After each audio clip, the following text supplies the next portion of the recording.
The movie begins as Cairo Sweet, an 18-year-old girl, narrates what it is to be an adult. She lives alone in her house because her parents, who are lawyers, are permanently abroad. She talks about how she finds an escape in writing and longs to be loved and not feel lonely. She mentions meeting a teacher who is also a writer. Cairo walks into class where Jonathan Miller, a literature teacher, is already in, even though the class won't start for another hour. She tells him that she lives in Lovell Hill, and he is very amazed. He gives her a list of books they will be going through in class, and she tells him she read them all, which amazes him even more. Soon, her friend Winnie joins them, and we learn that this is her second time attending this class. Her stomach growls, and she goes out with Cairo to get some food. After they left, Jonathan checked out the books Cairo brought to class. His friend and colleague Boris gets in and asks what he was reading. The book Jonathan was holding is an erotic fiction, and Boris took it before he started reading it out loud. Jonathan takes the book and goes over to eat the biscuits that Boris made. Boris finds Jonathan's book from Cairo and tells him she is also the only one who checked it out. Back at their house, Beatrice is buried in her work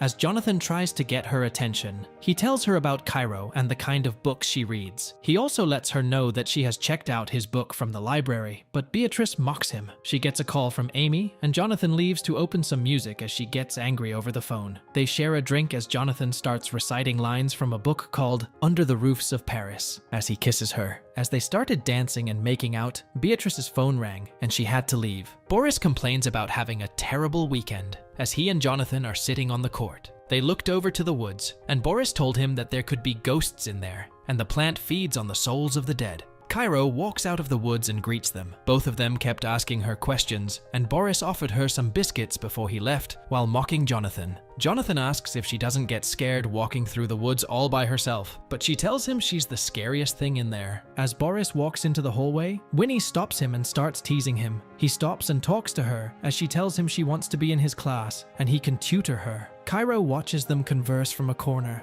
Winnie tells her that she is seducing Boris and asks if she is jealous in a sing-song voice. Winnie and Cairo are in Cairo's house while she is smoking. Winnie asks where her parents could be at this time, and Cairo tells her even though she doesn't know how long they'll be there. Winnie asks Cairo to let her dress her up, saying she can be both smart and hot. Cairo is writing an essay to get into Yale, and she couldn't answer a question that asks what her greatest achievement is. Winnie tries to help her, but they can't find the right answer. She finally tells her to experience something worth writing about. Cairo asks her if she really is going to sleep with Boris, and Winnie tells her she wants an older man to do it with, as it will be her first time doing it. Winnie tells Cairo that Jonathan looks at her differently from all the other students, but Cairo said she couldn't believe it. In class, Cairo kept looking at Jonathan. He then asks her to see him after school. Boris is in Jonathan's class, asking about Beatrice and the book she's writing. He is invited for dinner, and Jonathan tells him to shower before he comes over. After Boris leaves his class, Jonathan opens the music and starts dancing. He finds Cairo giggling when he turns around. They sit by the couch, and Jonathan asks if she's been to the scroll sessions at Sally Bunny's, a poetry salon in a Victorian village, and tells her to go on the coming weekend. The reason why he wanted to see her was because of the story she wrote about a reluctant spider. Then he recited some lines from the story before they continued to talk about the spider. He then tells her that she is talented and offers her a jump start on the midterm. He assigned her to write a short story in the style of her favorite author. He says that it could help with her portfolio for Yale. Cairo tells Jonathan that she read his book and called it grand and tragic romantic horror. Then she quotes lines from his book. He tells her that was the first thing he wrote,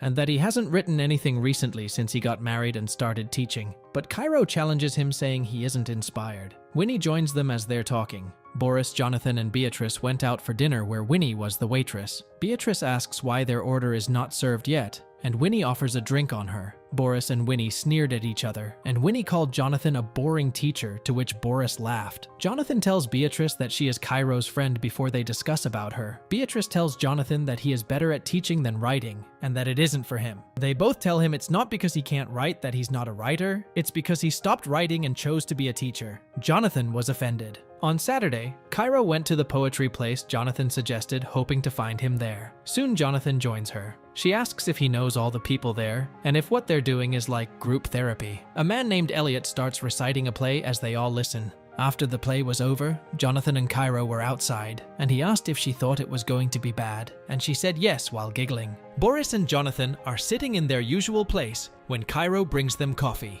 Boris offers her a biscuit he made, and she suggests that he sells them to raise money for his team and that she will help with Jonathan. In school, Jonathan gets a text from Beatrice suggesting that they go on a trip for the weekend. Cairo and Winnie went by Jonathan's class to find him hurrying to leave. He tells them about the trip with his wife. Cairo asks him for approval on the writer she chose for the midterm. They talked for a bit and he left. Winnie starts mocking Cairo for the way she talked to Jonathan while getting on his desk, and Boris walks in on them talking about it. He says he agrees with the biscuit baking idea and asks them both to help. Winnie stops him and asks for his number to make it easier and faster. After getting Boris's phone to call Cairo, she puts it in her chest and is about to leave, but Boris takes it back. Jonathan is waiting for Beatrice to finish up when he gets a call from Cairo on her phone. He happened to have her phone in his bag, and she called to ask him to drop it off at her place. By the time he gets there, it is raining, and he asks Cairo to come to his side, where the rain is pouring before they kiss. Cairo is in her house watching TV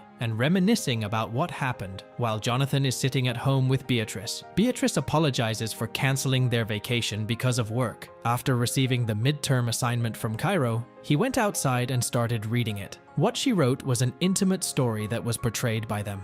Jonathan starts to please himself while reading the story. On Monday, Cairo waited for Jonathan in his class, and he walked past her after greeting her coldly. He tells her that she needs to choose another author because her story is inappropriate. He asks her why she chose that materials, and she answers him that it's about them. She tries to explain to him that the story is appropriate in different aspects, but he tells her to write a new story with a new author. Cairo tells him to stop talking to her like a stranger and tell her what he means, so he tells her to rewrite it. And if she doesn't, he will have to fail her for the midterm. He tells her he feels foolish and calls her a child. She tells him that his writing is bad and calls him a nobody, impotent and mediocre, while crying, daring him to fail her. Cairo walks out, thinking of heartbreak, and refers to it as a car crash. Cairo went home and drank while crying with Winnie by her side. Jonathan gets home and tells Beatrice he had a bad day, to which she offers him a drink. He tells her about the conversation he had with Cairo and the story she wrote. Beatrice excitedly asks him to show her the story. After reading it, she makes Jonathan say how Cairo described him in the story. Cairo asks Winnie to distract her, and she asks her to text Boris saying she's drunk and what he is doing.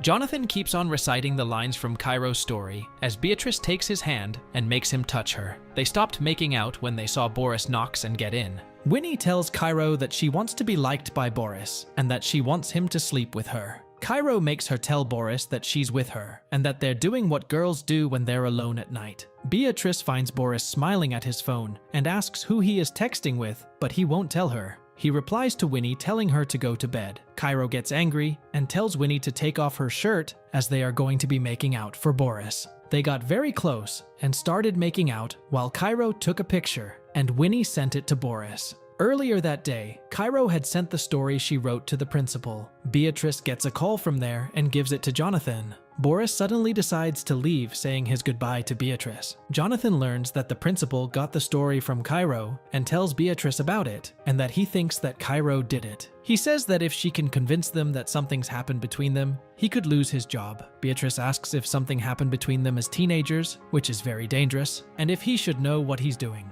The next few days, Cairo didn't show up to school, and Winnie looked very sad. She asked Jonathan if he'd seen her, but he coldly says he didn't. Cairo and Jonathan are being questioned by the principal, Joyce. Cairo tells her that he gave her the midterm assignment in advance, and that they used to meet before, during, and after class to talk about literature. She said that he was impressed that she knew who he was. Jonathan tells Joyce that Cairo is very talented, and that he gave her mentorship as she is better than the curriculum. Jonathan claims that they know each other, as is appropriate for a student and a teacher. He mentioned the time he went to her place to give her phone back, and the vacation he and Beatrice were supposed to go on. He said that he didn't touch her, and that when she sent the story, he told her it was inappropriate for school. He realized that there was nothing he could say to defend his position. Boris asks Jonathan if he's in love with Cairo before he tells him that he can't identify the line, and that's why he crosses it. Then they into an argument, and Boris leaves. Jonathan confesses to Beatrice that he's suspended, but soon they get into a fight where it escalates and gets personal. Jonathan calls Beatrice an alcoholic, and she tells him he's boring, and that's why she drinks. That was only the beginning of their fight. Winnie goes to see Cairo and asks what she's doing to Jonathan. Cairo tells her that she's testifying against him in front of the school board because he underestimated her. Winnie tells her she will testify against her, but Cairo blackmails her with the evidence she has of her and Boris. Cairo tells her that this is her greatest achievement.